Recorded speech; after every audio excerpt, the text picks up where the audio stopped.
myself to you. My name is Tom O'Connell. I'm a sales manager in our IT and engineering group here at Career Builder. Prior to being the manager that oversaw your account, I was actually also the sales rep for about a year and a half on the account as well, so I'm very familiar with your company and your organization, although this is the first time that we're speaking today. So just to quickly go over what I was hoping to discuss with you this afternoon. First and foremost, your goals for 2016, what some of the challenges are that you're currently facing, just a job seeker and market update. Where are we at today, and how can we help get you to where you need to be? Was there anything else that was top of mind that you wanted to make sure that we covered today? That's everything. Perfect. So diving right into it, why are we here? So first and foremost, your goals for 2016. From what I've gathered from Pam and Michelle, they came down directly from you.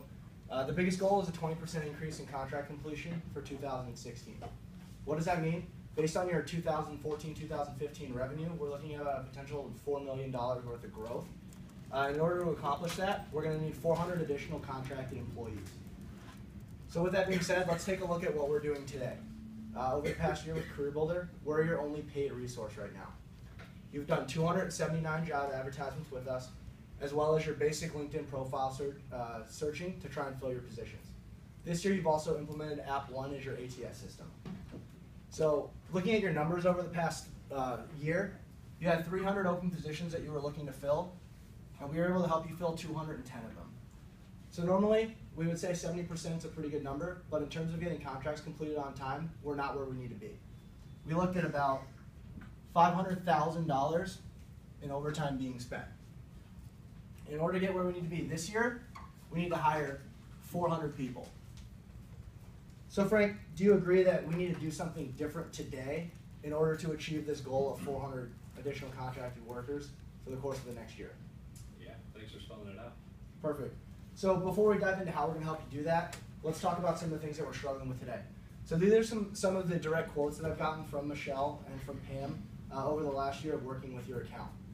Some of the biggest problems that they're experiencing are the number of applicants significantly decreasing since implementing your ATS system, the lack of getting resumes from candidates who aren't filling out the entire resume or the entire application on your website, unhappy with the compatibility that Career Builder has with your ATS system, and lastly, starting from square one on every new contract. There's no real candidate pool that Pam has, and she has to basically start from square one every time a new contract comes through. The good thing is you're not the only person and you're not the only organization that's experiencing these troubles. And here's why. Unemployment right now is at 5.1%, but in the engineering space, it's actually down below 2.3. What does that mean for you? People are back at work, there's less talent available, and it's hard to recruit and find these people. In 2008, when unemployment was above 10%, you were able to be picky with who you were selecting, and you had candidates knocking down your doors for opportunities. However, today we actually need to go out and find these candidates and give them a reason to want to work for your organization, while also making sure that we're being convenient for the ways that they apply. So based on job seeker behavior studies that we've done over the last 20 years here at Career Builder, these are some of the biggest challenges that recruiters are seeing that your team's currently experiencing. A, it's hard to find relevant qualified candidates. B, you have multiple disconnected recruitment tools with your applicant tracking system and with Career Builder. And C, you have a lack of a candidate pipeline that's allowing Michelle and Pam to quickly fill the requisitions for these contracts. Now in terms of job seekers, these are some of the biggest struggles that we see that job seekers are experiencing when looking for jobs. And all three of these things relate to how your company's process is set up today. Your application process is way too long. It's not mobile friendly or mobile optimized. 40% of Career Builder's traffic comes from a mobile device, and we see about 23% of our applications coming from a smartphone or a tablet, and we're not catering to that. And lastly, few employers are actually responding and keeping in touch with applicants after the initial application is submitted. So let's take a look at your process and how it relates to that. So why isn't it working? As you can see here, this is your application process that's mapped out on the bottom. It's 39 pages long, and it takes over 45 minutes to complete. Job seekers have to create a login registration and password in order to start the application process.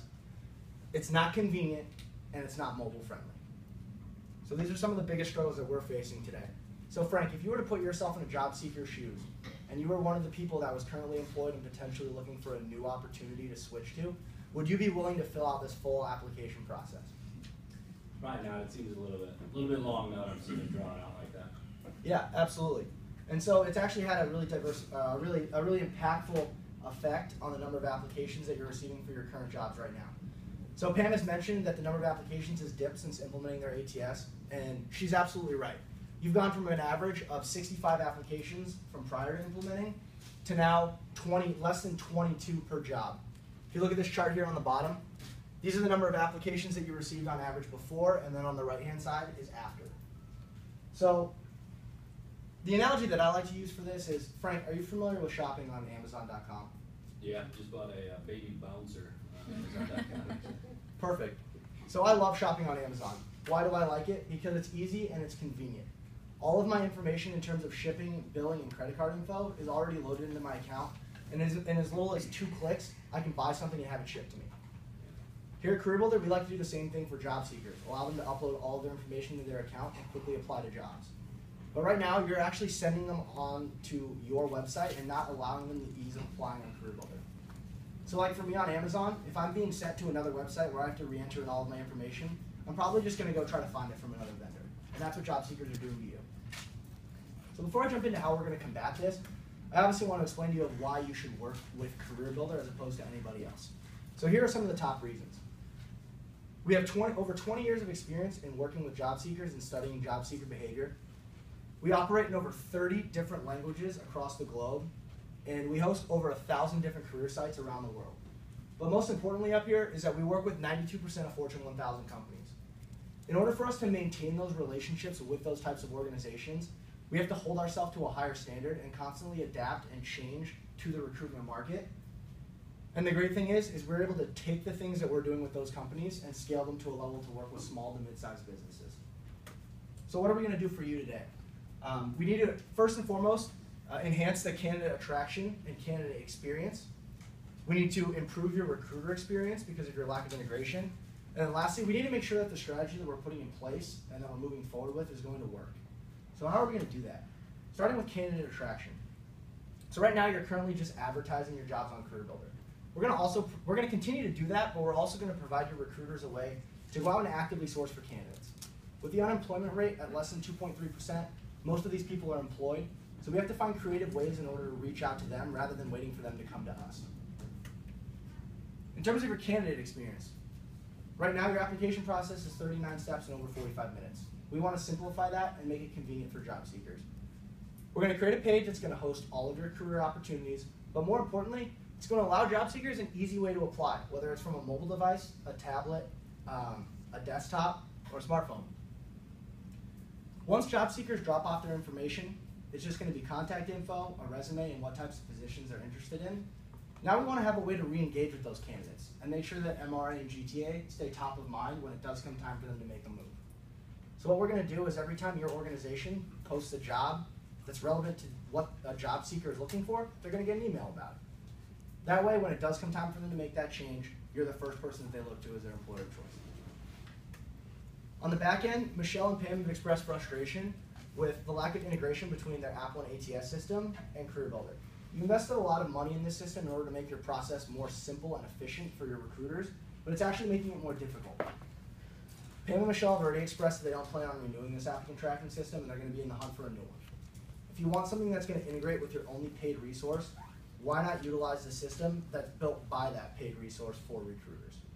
It's going to have all the same functionality that you have in your ATS system now, except that integration piece is going to be added on.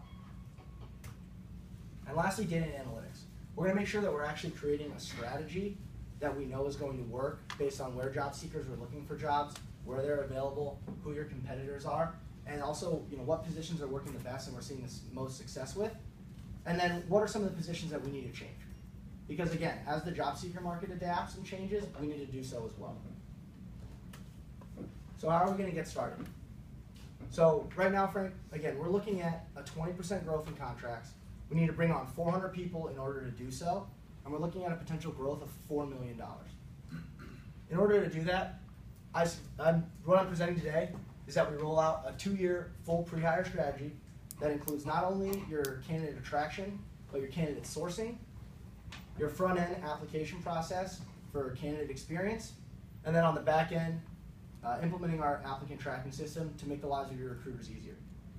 So again, in order to achieve that $4 million in revenue growth, I'm asking for a $7,500 investment over the course per month over the course of the next 2 years.